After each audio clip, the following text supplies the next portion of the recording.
Tonight's big stories. The world war escalates between the Philippines and China. This time, Beijing insists the Philippines once promised to remove the BRP Sierra Madre from Ayungin Shoal. Authorities say we made no such promise and that we will never abandon the outposts. Lawmakers voice concerns over the country's record-high debt level. But could the ambitious Maharlika Investment Fund and planned fiscal reforms change the narrative entirely? We'll talk about that with Finance Chief Diokno. And survey after survey shows more Filipinos are going hungry. What will the Marcos administration answer to this? We'll find out from Presidential Advisor for Poverty Alleviation Larry Gadon later in the show. Good evening. Welcome to the program. I'm Regina. I'm Gretchen. And I'm Shawn. Straight on to our top story for tonight, and once again, it's to do with China. The National Security Council has strongly denied Beijing's claims that the Philippines committed to remove BRP Sierra Madre from the Ayungin Shoal. Of course, this is a continuation. It's becoming a he said, she said. Well, he said, he said, and there's no proof. It's the first time I'm hearing, though, that there was, China says that they told us, or we agreed, to take away or tow away our BRP Sierra Madre. That's the first time I'm hearing Also, this. let's put this into context. Supposedly, that promise happened during the last administration of President Duterte, specifically between our Defense Minister, Delfin Lorenzana, and I think his Chinese counterpart, the Defense Minister from China. However, National Security Council Executive Director Jonathan Malaya has said they have not been able to dig up any sort of proof, document, or anything having to do with that supposed promise. Yeah, it could be a confidential thing. But for those who don't know, the BRP Sierra Madre is actually the Philippines' permanent outpost in the West Philippine Sea in Ayungin Shoal, right? It was parked there in 1999. Let's show the videos. We have the videos for that, actually. Let's take a look. Right, so these videos you are seeing, that is the BRP Sierra Madre. She's actually a rusty, dilapidated World War II ship. Now, back in 1999, the Philippine government deliberately ran the ship aground in the Ayungin Shoal to assert our sovereignty in the Spratlys, and as Regina said, to serve as our outpost there in the West Philippine Sea. Now, the Foreign Affairs Department says that Manila decided to deploy a permanent station on the Ayungin Shoal in 1999. This was in response to China's illegal occupation of the Panganiban Reef, otherwise known as the Mischief Reef, in 1995. The NSC, or National Security Council, says that the Philippines will never abandon that military outpost. Well, China is claiming, on the other hand, that the Philippines supposedly promised to tow away the BRP Sierra Madre from the disputed waters. China said this as they defended their firing of water cannons at Philippine Coast Guard ships over the weekend. The PCG ships were then escorting two Navy vessels on a resupply mission on the way to BRP Sierra Madre. China's foreign ministry claims that the Philippines promised several times to tow the outpost away, but it has yet to deliver on that promise. They also say the Philippines sought to overhaul and reinforce the military vessel in order to permanently occupy the Ayungin Shoal. China also maintains that it is the Filipino vessels that violated China's sovereignty, despite the area being part of the Philippines' exclusive economic zone under the 2016 arbitral ruling. Beijing insists that the methods used by the Chinese Coast Guard to repel the ships were professional, restrained, and beyond reproach. In response to that statement, Commodore J. Tariela, who's a spokesperson for the West Philippine Sea, then issued a challenge to China. Let's hear it from him. I think the obligation of showing that promise lies with Beijing.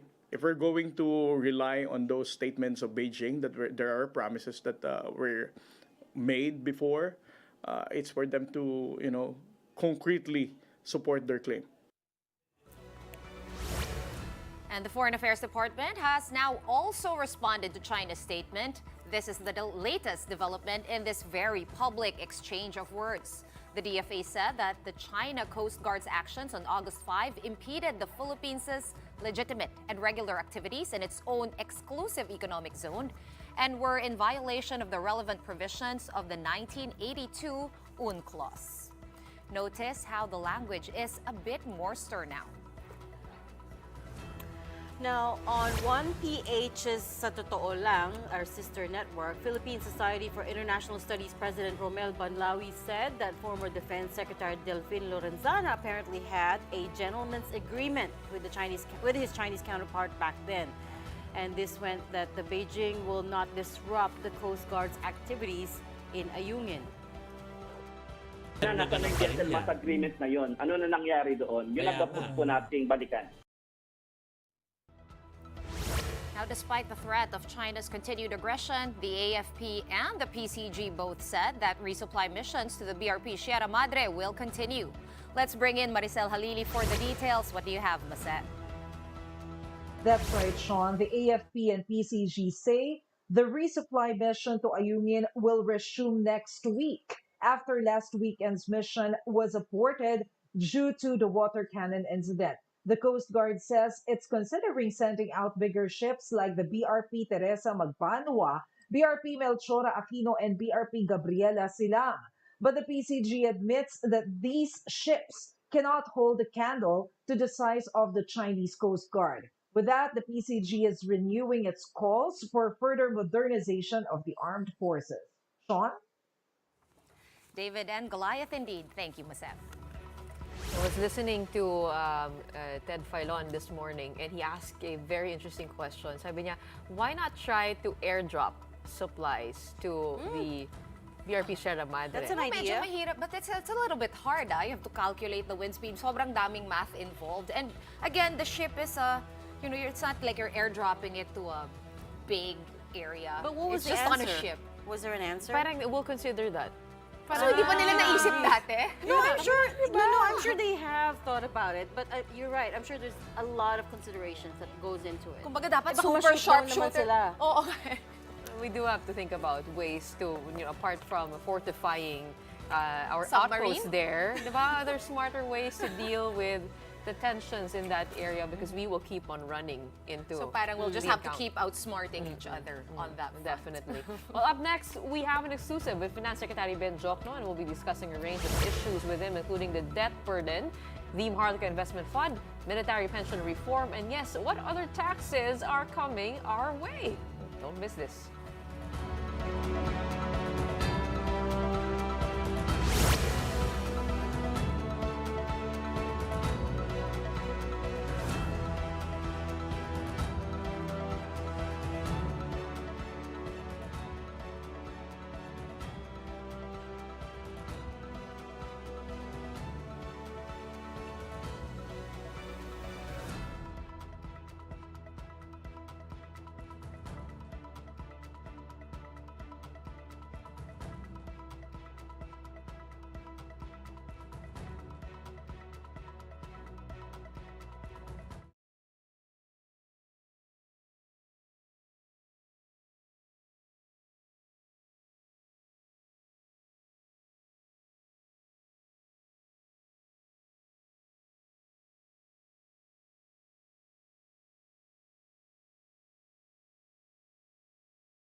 You're also watching the big story here on One News.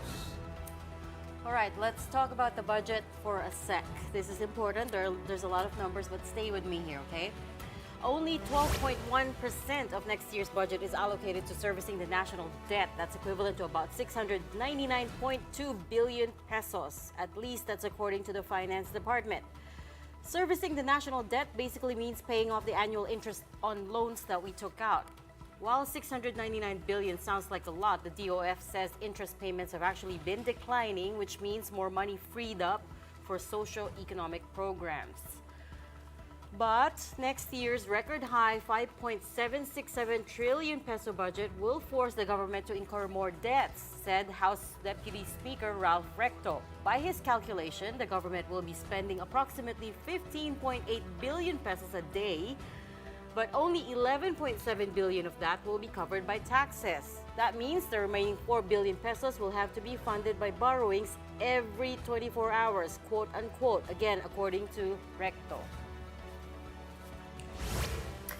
Let's get this conversation going then with none other than Finance Secretary Diokno. We have with him live over Zoom. Thank you so much for having us tonight, Secretary Diokno. Yeah, good evening. Thanks for having me. Yes. Right away, let me get into it. If I could just get your reaction, please, to Representative Recto's warning, specifically that, quote unquote, 4 billion pesos will have to be borrowed every 24 hours next year. No, the amortization is not part of the budget because that has already been used. It's only the interest payment that is part of the budget. And interest payment, as you showed earlier, as a percent of the budget, was in the neighborhood of 11 to 12%. I've served 4 presidents, and it used to be 1/3 of the budget is for interest payments alone. So this is a major improvement over the previous years. So, sir, what you're saying is mali yung math ni... Hindi, mali yung perspective ni Representative Recto. He's not looking at it the right Yeah, way. you don't count there are 2 parts of the debt service. One is interest payment, and the other one is principal amortization. You don't count the principal amortization because that has already been used for previous budgets, and we just roll over it. What is relevant is interest payment as a percent of the budget, which is, as you showed, is around 11-12%. Okay. All right, now that we've cleared that up, Secretary Diokno, good to see you again, by the way. We are, of course, all waiting for the implementing rules and regulations for the Maharlika Investment Fund. Where are we on that now? Have we figured out what to do with the Maharlika Investment Company Board? And do we have initial investment targets? Any infra projects? Well, the Maharlika investment law says that we have 90 days after the signing of the bill into law, right? But we actually started preparing the implementing rules and regulations right after the Senate has approved it. So we expect we will not use the 90 days. We expect to issue the implementing rules and regulations maybe mid-August or at the latest about end of August.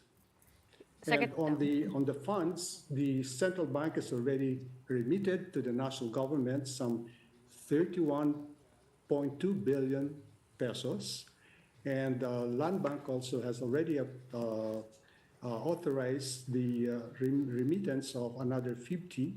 So that's easily around 80 billion already in. So we're just waiting for the implementing rules and regulations before we can actually transfer the 81 billion to the fund.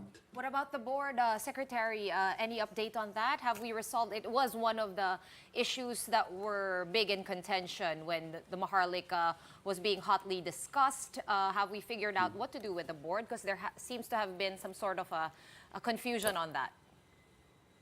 Well, the board itself it's a 9-month board where the Secretary of Finance is the ex officio chairman. The other 3 members is the president and CEO of Land Bank.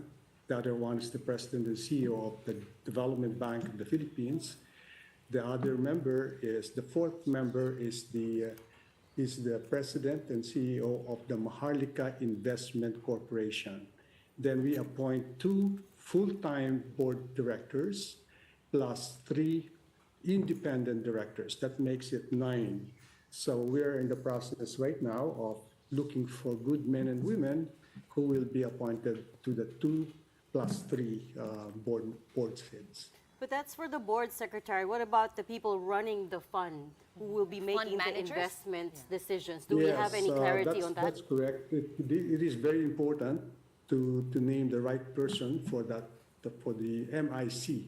the Maharlika Investment Corporation, and we are at the moment looking for people who will be appointed by the President upon the recommendation of the advisory board, which consists of the Treasurer, the Secretary of Budget and Management, and the Secretary of NEDA. So the three of them will come up with some names who they will recommend to the President. Do we have a short list yet? Or there's none yet. Are we? Front, yes. How far are we looking? Are we just looking locally, or are we looking at Filipinos overseas We as can well? look at expats, Filipino who are abroad, who would like to come home, or we can even look, but it's got to be a Filipino with competence. Secretary, The law specifies the qualification of the chairman, the president and CEO of the Maharlika Investment Corporation. Secretary, the other day we were talking about the highest salaries in government. Your name is, of course, on that list. I used to be the number one, by the way. We know, sir. We know. So sad you're now at number 2, And sir. we know that it was thanks to you. Now I'm there. number 2 because I transferred to the Secretary of Finance and I have to suffer a cut in pay. Hindi, alam po natin na... Sorry, sir. I have no pity for you, sir. So, but anyways, go Alam on, po Gretchen. natin na it's because of the nature of the BSP, the banking industry, finance professionals. My question is, will the salaries be as high of those professionals of the inside the MIC? We will try to approximate the same salary to attract good talents. Oh, okay. Secretary, the projects, do we have anything specific in mind? You know, everyone, us especially, I think we've been really looking forward to hearing about which priority projects will be We funded know it's by the MIF. infrastructure, right? It's infrastructure, but which specifically what? specifically? Do we have anything on the pipeline already? Well, they are already in the pipeline. We have the government, the Marcos Jr. administration has identified 194 priority projects, and these are large projects, okay? And it's worth around, if I remember right, around 8.3 trillion pesos. And so part of it will be funded through the budget, part of it will be through public-private partnership, and part of it could be financed through the Maharlika Investment Fund. So, Secretary, we know that investments into infrastructure, the returns don't come as fast. What could you say? How are we looking at the returns? When could investors expect to get dividends, and how big will that be? That will be the job of the Maharlika Investment Corporation. What they are supposed to do will be to divide whatever money they have into various funds. Some could be for short-term fixed income, which will give some return. Others will be for long-term projects like infrastructure projects. So that strategy will have to be devised or crafted by the Maharlika Investment Corporation and subject to approval by the Board of Directors. Right. My concern, I guess, would be there's no such thing as guaranteed returns, of course, in the world of investing. I mean, we keep benchmarking against Singapore, but even Singapore's Temasek fund lost, I don't know, $6 billion in the last fiscal year, right? Of course, that's small change for a rich country like Singapore. Saudi Arabia also reported a 15.6 billion loss in 2022, reported yesterday. Right. Because it's The a nature of a scary fund world. is really, Exactly. there is risk. Yeah. So can we That's afford to because lose that? of the state of the world economy. And I think of most investment funds lost money during this period. Correct. But I can assure you that the 194 top priority projects have already passed through the NEDA scrutiny, and it would give a rate of return of at least 10%. That is the minimum. Some projects will give a rate of return of 25%, some 50%. So I'm very optimistic that this investment in the infrastructure projects will give a high return. Although, Secretary, when it comes to infrastructure projects, not all can be earned from. Usually, toll, you can earn from that. Pero paano po yung mga bridges? Paano po yung... How do you that's measure? the Yeah. question. It has to be tolled roads, tolled bridges, airports. It should be on user charge. You can impose user charge user charges and things like that. Some public works projects do not have income, so we will not touch those projects. Right. Let's talk about, sir, investors. Of course, you already said that the Land Bank, the DBP, and the Central Bank, they've all apportioned a budget already for that as seed money. But what about foreign uptake? We know you guys have done road shows abroad. The president has likewise pitched these to foreign investors. Do we have anything concrete, anything sealed and signed yet? None at this time, because as I said, I think investors are waiting for the implementing rules and regulations, and also they're waiting for the men and women who will be running the fund. So that is, we have to show them on a transparent basis that this will be managed by good men and women. Secretary, if we could just shift gears a little bit. We did promise our viewers that we were going to touch on tax reform. There is supposedly a slew of taxes coming our way soon, beginning with the digital services tax. Could you give us an update on that, please? Yes, I said this before, and I'll say it again. When we came in, we inherited a superior tax system that they inherited from the previous administration because they did tax reform. That said, I think there are still some reforms that can be done to improve on it. Like, for example, Package 4 of the previous administration's tax reform program was not passed. It almost passed the House, but it got stalled in the Senate. We want to push that. That's a tax on passive income. The tax on digital transactions, I think that is also being pushed because the justification there is not necessarily for income, but for fairness, right? If you buy goods from the ordinary stores, you get taxed, but why can't you be taxed if you buy it online? So on the basis of fairness, we will push through with that.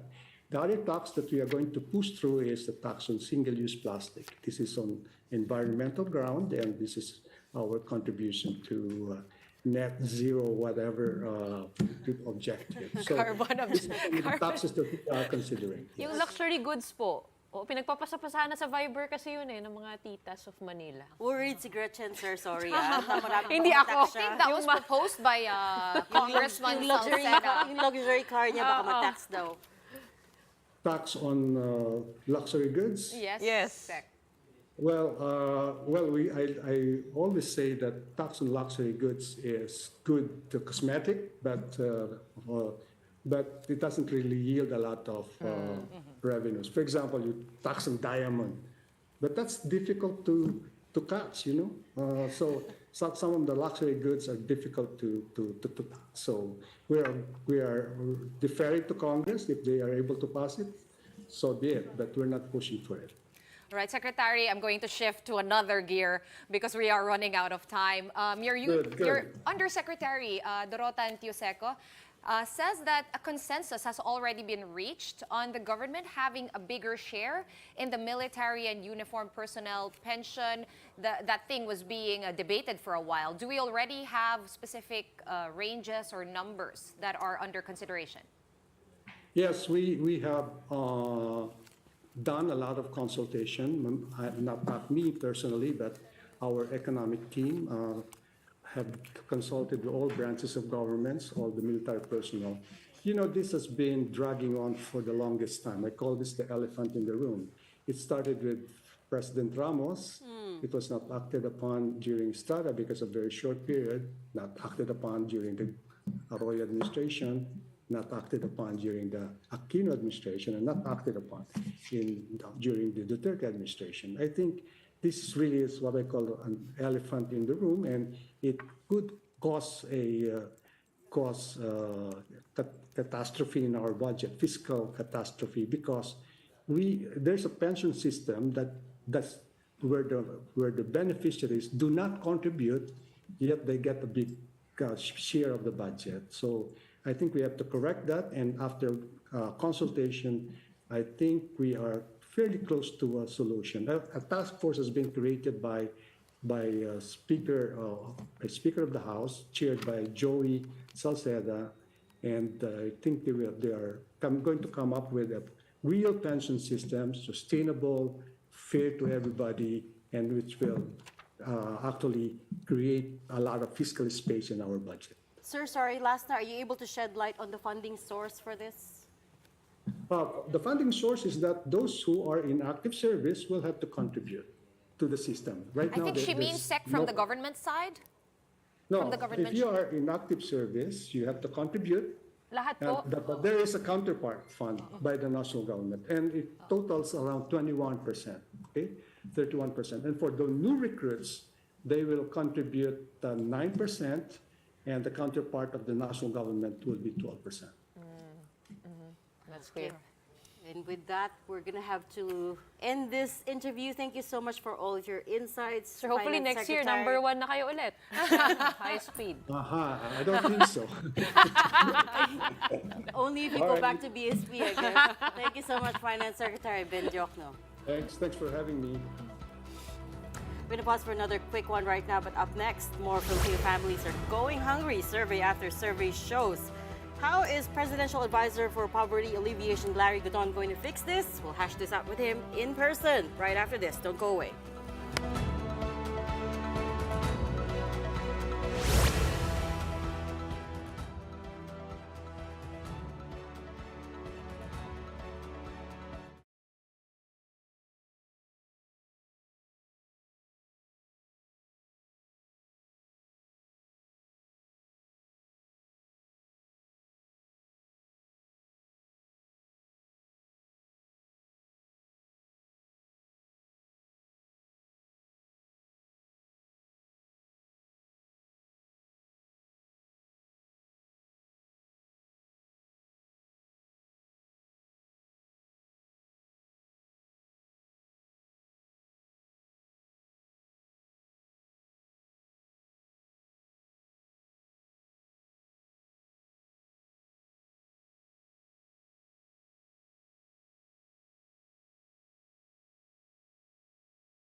You're still watching the big story here on One News.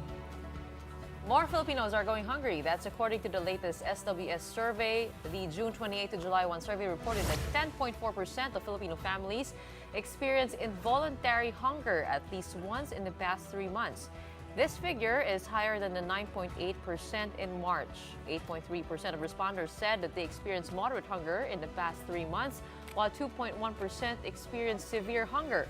Moderate hunger refers to those who experience hunger only once or a few times in the last 3 months, while severe hunger refers to those who experience it often or always.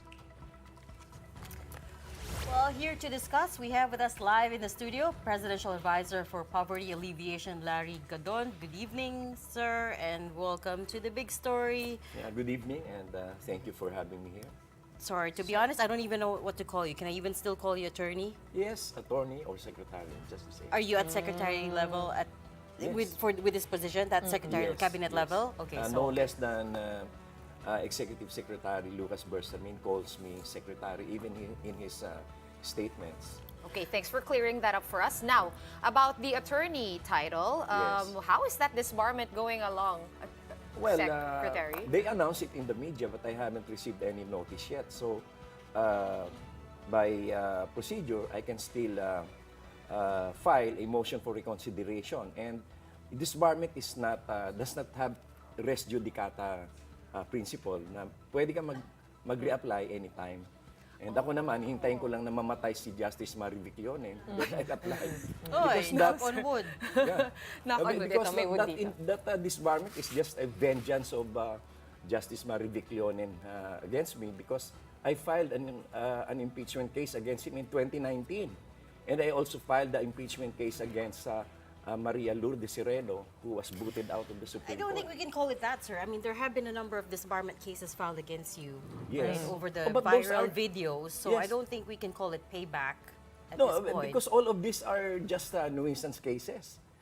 And then how come? Supreme Court na to, sir. I don't Oo think nga, we can call pero it nuisance. alam mo, ang Supreme Court meron doon pinipili eh. How come Attorney Diokno, in a hearing before the Supreme Court, submitted a fake document and still the Supreme Court did not mind? I Laila don't know Dilima. about that case, so I can't comment on it. It was all over the news. Laila Dilima, who admitted in the Senate hearing, no less than a Senate hearing, admitted that she had an illicit, illegal, immoral relationship with her driver bodyguard. Then how come she was not disbarred? And Laila Dilima defied openly the order of the Supreme Court in allowing Gloria Arroyo, President Gloria Arroyo, to travel abroad. She openly defied that order. Then how come the Supreme Okay. Court did not even bother to call her attention? Right, right. Just because I am a BBM supporter, si Marivic Yonen, pinag-initan na ako. Okay. That's why I'm Iwan waiting na for him natin, to na die. off-topic. Yeah, exactly. Na Before I- off-topic na tayo. We can't go back to the old cases. And not because, only yeah, that, we're not in a position. I would like to clarify that I was being disbarred not because I am dumb, stupid, or because I stole a property of the client. No, they were very clear. It was because of the abusive, sexist, and misogynistic language. They were very clear But I about did not upload it. Yeah, There but was it a case, still was But it released. was supposed to be a private. And not only that, it it was doesn't done matter. during the height of the campaign. And the trouble with you people, media, is that you are pointing your finger against me. Then how come you are not blaming Raisa also for spreading lies, everyday lies against BBM? And that was done during the campaign. Okay, no one's pointing We fingers were at you, affected. sir. And Yeah. secondly, I'm not going to comment on what Raisa did, right? But in any case, the Supreme Court has spoken. That is about as much as we're going to It was discuss very tonight. unfair. So, ang Then plano how come mo, Diokno? How Well, come you can put Laila that- Dilima? yeah. Well, you can It put was that a into the political MR. It was a vendetta against me by Justice Marivic Yonen. Okay. All right, Sec, we'll just take that story when the developments happen. We can discuss that. But No, for I'm now, curious, like, how far will you go to get the attorney title back? Madali lang naman yun eh. Pag namatay si Leone, di mag-file ako ng motion for reconsideration. okay, we'll leave it at that. Siya lang for naman na the- may kagagawa nun eh. Right, Sec. Pero ano kasi, ito yung... Naghihiganti. In fact, some people in the Supreme Court actually called me up before the day it was issued on the media. They were convincing me to tell BBM, President BBM, to call the Supreme Court to withhold the issuance of that disbarment. Because they probably wanted to trade something for me. They want a trade-off for me against me and the appointment of a Chief Justice. Maybe so. We're in no position to fact check that. But you can ask, speaking of trade-off, Yes. this position that you got, is it a trade-off? No. Was this a reward? Is what some people are saying. Reward. Right? For your support, in exchange for In your my support. 37 years of professional existence, I was 80 to 90% corporate executive. I'm running companies. Director ako ng maraming korporasyon. Only 10 to 20% as a lawyer. I did not really practice law. In fact, my last appearance in court was in 2014. And I did not renew my attendance in the MCLE because I have no plans of... What I'm talking about is your position as presidential advisor for poverty alleviation. Some people are saying that that's your reward for supporting BBM during the presidential election. No, BBM really needs someone who can help him. Sir, It's not just a reward. what would you say your expertise would be when it Yeah, comes when to poverty in the corporate alleviation? world. Because Well, iba po yung top level sa yung work, really, development work down there. Well, any experienced executive can do that. All you have to do is know the problem and the alternate Ano po ba ang solutions, problema? ganyan. What is the deep-seated root of poverty in the Philippines? We've heard the report a while ago, hunger increasing. Apart from hunger, puro food programs po pinag-uusapan natin. Pero ano po talaga yung nakikita root niyong cause problema? ng Ang poverty. cause talaga is a lack of jobs eh. Bakit walang pera yung tao? Hindi makakain, walang pera. Kasi walang trabaho. So yun po ba ang focus niyo Yun ang focus ko ngayon. Talaga yung how to generate jobs. Ano po yung plano, Sir Kenye? Pwede nyo bang ilatag for us? Ano yung napag-usapan ninyo ni Presidente? What are the plans to generate more jobs, and not just any jobs, but quality jobs? Quality jobs actually. Permanent jobs. And out of the 75, more or less, million Filipinos in the labor market, around 56% are in the service sector, and 28% in the industrial sector, and 18% in the agricultural sector. Diyan kaya meron tayong tinatawag na ENDO. Because in the service sector, palaging ano yan yung contractual, seasonal, non-permanent jobs. So, even if they have a job for 3 months to 4 months. Ano po standard doon sa ENDO? Kasi yung ENDO, syempre, as employer, iba po yung Iba rin yung take ng mga employer. You can't really avoid it because there are some jobs really that are temporary and casual. Yun nga, balik tayo dun sa tanong, no, Sec. Kaya nga dapat i-increase natin yung portion doon sa industrial sector at saka agricultural sector. So yun yung plano. Kumbaga kasi puro malaki yung share ng service sector right now. So dadamihan natin ng jobs sa mga pabrika basically at sa mga bukid. Yes, actually that's the solution. But we have to take care of our infrastructure first, the basic factors that will contribute to bringing up an increased industrial jobs. And Yung we have to infrastructure, improve sir. our world competitiveness stand, because as of now we are the lowest in Asia, second only to Mongolia. Sorry, yeah, okay, We sorry. have to improve by several notches our world competitiveness. Of course, everybody stand. wants that, of course, Yes. right? But sorry, sir, I didn't quite get an answer in what you just said, because everybody's thought of that already. Improve quality of jobs, increase the number of jobs in agriculture, manufacturing. Every single president in the past has thought of that already. But what is different this time around? What are we trying to do to actually make it happen? Yes, okay. Just recently, President Marcos Jr. signed the new Agricultural Emancipation Act, which condones and the rights of all the debts of the farmers, so that they can use their income into a new or infusion of new infusion of capital for their farms. Una na yon, and they are now being given support in terms of seedlings and fertilizers, and also the logistics sa distribution. But those aren't jobs, sir. Those aren't jobs. They're temporary subsidies, if you call them. Temporary support. Well, but in effect, they will have a permanent effect over a period of about 1 or 2 years. Kasi mag-i-increase na yung production And it will help in the theory, poverty alleviation because magmumura yung pagkain. And we are trying to attract more farmers to go back to farming because some of them have already left their farms. Right. So what about the infrastructure projects? Siyempre si BBM meron siyang build better more, di ba? Yung last admin may build. Can we start with that? I mean, these infrastructure projects are going to require a lot of manpower. Have you thought about tapping these planned projects, this pipeline of President Marcos Jr. To provide jobs for the poor? Yes, the infrastructure build or build better and more will of course generate a lot of jobs, thousands of jobs. Ano na rin yan, makakatulong na rin sa poverty alleviation. And if these infrastructures are completed, malaking tulong yan sa economy because the movement of goods and people would be easier and cheaper. And it will help in the poverty alleviation. Sir, nabanggit niyo po yung mga trabaho, jobs. Nabanggit niyo rin po yung agriculture. But medyo matagal po yun Infrastructures, it will take long. For us to see, reap the benefits of that, what are the short-term and medium-term plans, immediate areas that you are or you propose to address? Meron na po ba tayo nabigay sa Pangulo as presidential Well, advisor? actually, I was only appointed on Medyo July bago lang.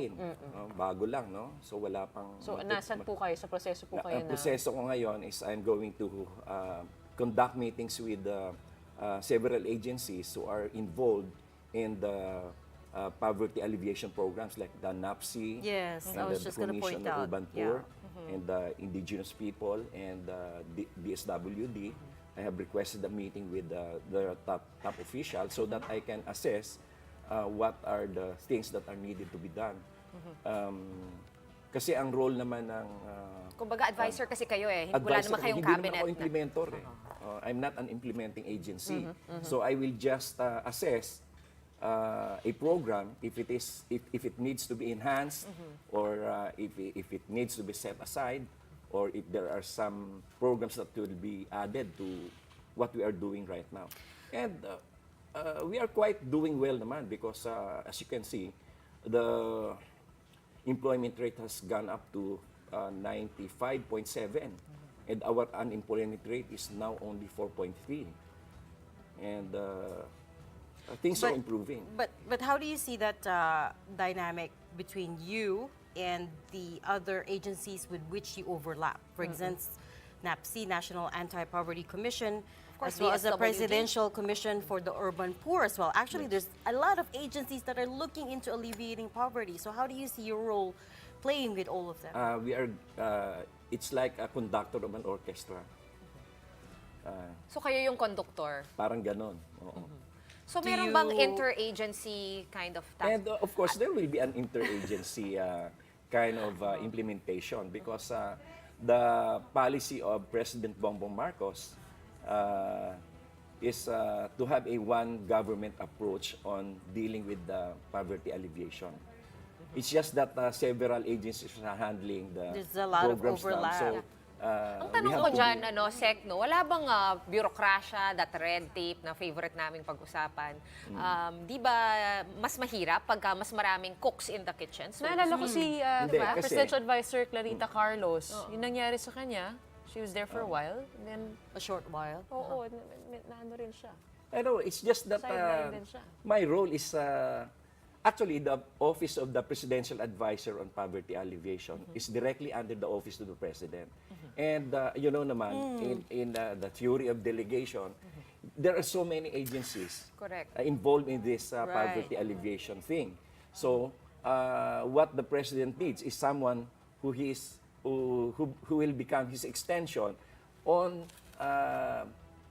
analyzing, evaluating the programs, and monitoring the implementation of the programs. So are you saying you're gonna have the last say?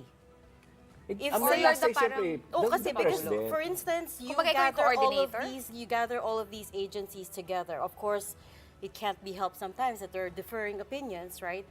At the end of the day, do you have the president's ear and do you get the last say in the programs? We cannot really say that last say. It depends on the president if he will listen or if he can find the recommendations much better than the ones that are being implemented right now. Then he would probably Sir, listen just to on a me. final note, as a presidential advisor for poverty alleviation, what would you say would be your personal metric for success that you have indeed alleviated poverty? Well, the during target of the president is to cut into half the incident of poverty alleviation. By And, 2028. as of now, yes, as of now, we have around 18% of our citizens who are under the poverty level. And if you can cut it by half by the end of his term, then that would be a big achievement already.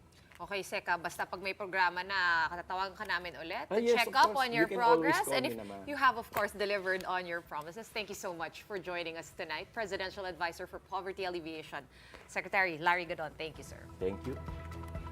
After the break, a 35-year-old woman in the United States died after drinking too much water in just 20 minutes.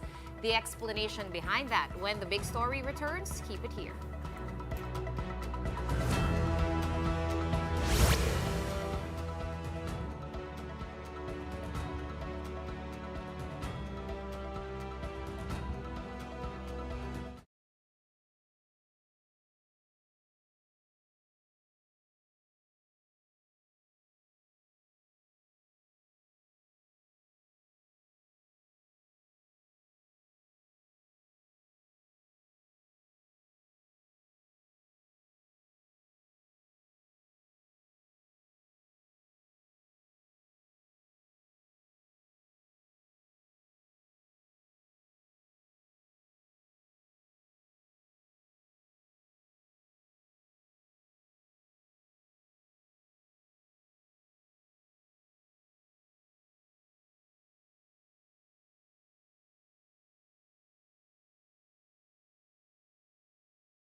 You're still watching the big story here on One News. Do you see this big bottle of water? It's been in the headlines. It's been in the headlines because, you know, it's always so good to stay hydrated. My cup is empty.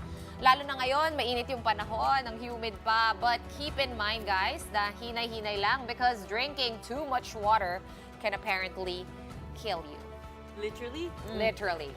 Literally. That's exactly what happened to a 35-year-old woman from Indiana in America, a case that is currently making headlines abroad.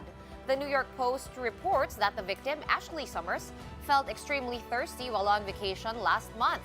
To quench her thirst, Summers drank 2 liters of water, or roughly half a gallon, in a span of 20 minutes. After a few hours, the victim's head started to hurt, and upon arriving home, she passed out in the garage. The woman was then brought to the hospital, but eventually died from what doctors say was water intoxication.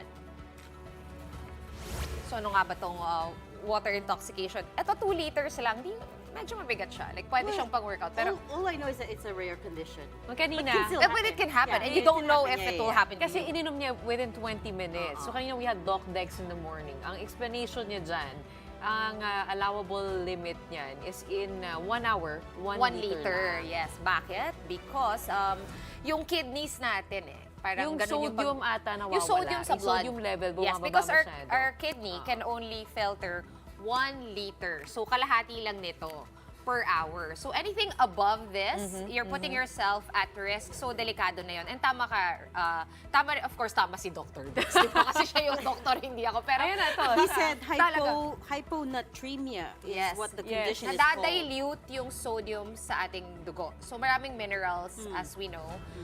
But yun nga actually uhawin din akong tao. Like half pa nga lang yung wala na akong tubig. No, but he did clarify that if you drink too much of a drink, a beverage with electrolytes, then it doesn't count. Kasi yun may ano yun Kasi may sodium yun sodium. Okay lang, yung tubig lang talaga, para Yung kung plain water. manununod. Actually, you know what? Meron akong yoga teacher before. Yung suggestion niya is maglagay ka ng isang pinch of salt in your water. Hindi mo siya malalasahan. Tinatry ko na. Sabi ko nga, di ba parang nakakauhaw yun? Sabi niya, hindi. 1 pinch lang. Well, something new we learn every day, right? Don't drink too much water. Or don't drink, just kidding. There's always too much. a thing as too much of a good thing, apparently. Before we go, time now for our big picture. None other than the arrival of Jordan Clarkson in the country earlier today. The Utah Jazz guard landed in Manila at around 5:40 a.m. and is already beaming with optimism. Clarkson was quoted saying, "I think we got a good chance to do some things, to win some games." Also today, Clarkson also met with Samang Basketball of Filipinas President Al Panlilio and Chairman Emeritus Manny V. Pangilinan. Gilas has 2 more weeks to integrate the former NBA Sixth Man of the Year into the system before facing the Dominican Republic on August 25 to open the FIBA World Cup. Ang lapit na ng World Cup. exciting. I know. Pero ito, sinabi ni Jordan Clarkson, win some games. Gusto ko sana yung mentality niya. Kasi Win all medyo games. mahirap talaga yung natin, Mahirap Italy, talaga. Dominican Republic, and Angola. So para sinasabi doon yung Angola at yung kaya natin. Pero yung iba alangan. Pero medyo tricky yan sa standings. Somebody has to lose for us to, get Tapos in. may points Ganun in the eh. group stage. Oo. Ay, So, pag-uusapan kaya win natin some yan more, games. I'm sure, as the FIBA World Cup. We'll try to get him on the show. Jordan Clarkson. Hey man, a girl can dream. We are beaming with optimism. We are also. Gretchen's powers can do it. I believe in you. We believe in you, Gretch. We believe in Sir ourselves. MVP, good evening po. Tsaka si Sir Al. Unfortunately, we've run out of time. That's it for the show tonight. We are One News, all sides, all the time. Thanks for tuning in. Have a good night.